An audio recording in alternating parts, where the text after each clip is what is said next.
Do you suffer with arm pump? Is it holding you back? Is it affecting your riding?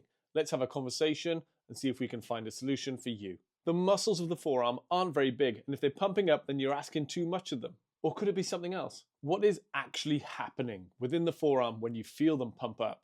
The muscles within the forearm are split into 4 compartments. A compartment is a bunch of individual muscles surrounded by a fascia, like a skin of connective tissue. When the muscles are working, they're asking for blood. And when that blood is supplied, the muscle inflates slightly, increasing the pressure within that compartment. The muscle fascia does have some elasticity to it, but not much.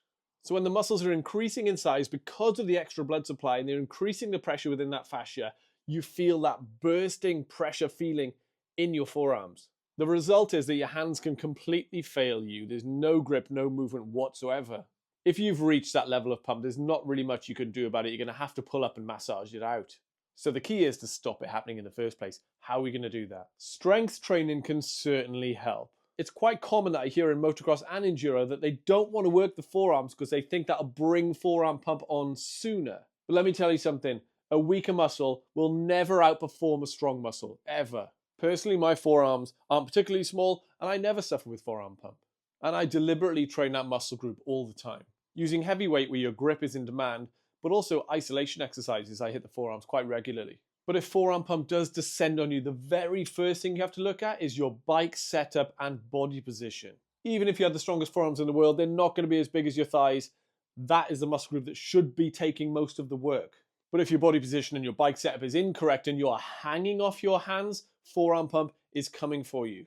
But when I think about the times that forearm pump has got me, it's when I'm wearing a particular set of gloves that I own that are ever so slightly too large, and that requires me to hold onto the handlebars a little bit more. Or if the weather's really bad and muddy and the seat is slippery, then I think it's going to be really hard to avoid. In extreme cases, the pressure within the compartment gets so high that it actually restricts the blood going back to the heart and lungs.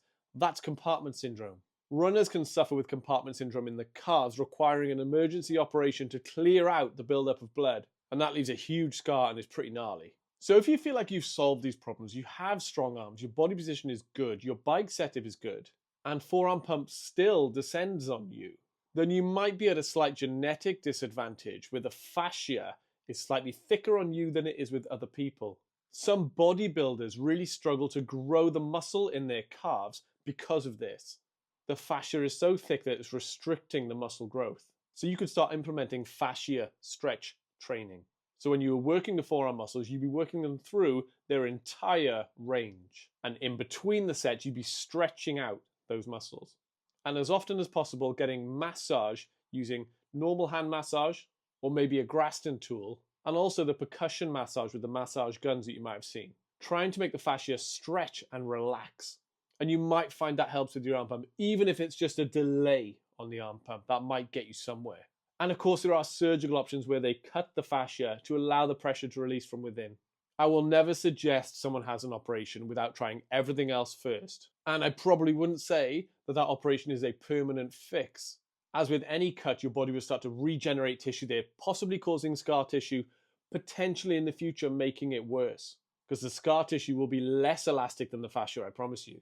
So to recap, body position and bike setup has to be what has your most attention, as well as a smart strength program incorporating grip strength exercises.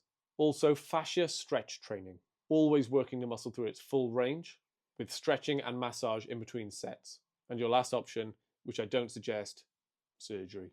I hope this helped. I hope you have some new insights into forearm pump. Thanks for watching.